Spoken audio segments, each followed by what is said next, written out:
Mayong adlaw mga kagoy. So maglimpit ako mga kagoy. Kadang kulungan sa baktin, kaning baktin na bali na to dire. Para luag-luag sila ba. Gamay ra manunta kayo ning kulungan diri pero naglisod gyapon kog pangdakop aning mga baktina ba. Kay porti mang mga idlasa, mura man og mga ihas gawa sa perti ka idlas, perti pa yun kalingas, pero dakpan gyapon oy abi pa lang minus. Sana all.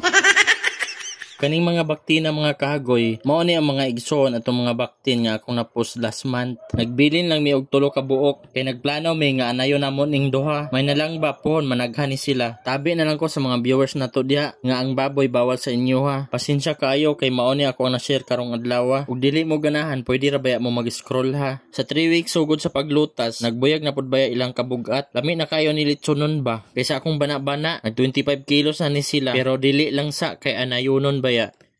Daghang salamat.